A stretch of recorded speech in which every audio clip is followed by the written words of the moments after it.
李老师，为什么说家猫是生态杀手？每年要杀死数十亿只鸟类，已经灭绝了近60种脊椎动物。网上猫猎杀鸟类的视频非常受欢迎，我们很欣赏猫的可爱的样子，还有它捕猎的本领。但你打开评论区的话，就会看到两种对立的观点。有人说这种捕杀看起来很残忍，那有人说这是优胜劣汰，是猫的天性，这是自然法则。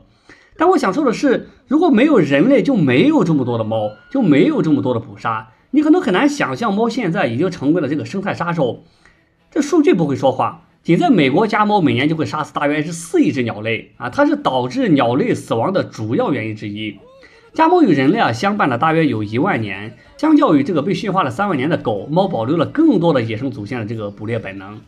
那很多时候，家猫的捕猎行为并不是因为自己饥饿了，并不是因为自己饿了，即便你把它们喂得饱饱的，它们也会对鸟类、昆虫等这些小动物发动攻击。那还有，家猫带回家的猎物还不到它这个实际捕猎量的1/4，这意味着猫大量的杀戮行为都是在人类的视线之外发生的。这种本能驱动的这个捕猎效率高得惊人。2020年的一项数据显示，家猫对野生动物的影响是鹰蛇等野生捕食者的2到10倍尽管的话，它们的这个活动范围通常局限在巢穴周围的100米内，但是猫群聚集的区域，这种微型捕猎场就会连成一片，形成大规模的生态破坏带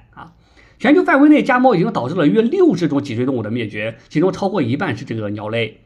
现在住在村里有院子的人应该能够知道这个猫抓小鸡、掏鸟窝，搞的是家里的鸽子、燕子根本就待不下去。大家应该知道，鸟类在生态系统中扮演着蓝领工人的这个关键角色，可以有效的控制害虫的数量，保护树木、农作物还有这个植物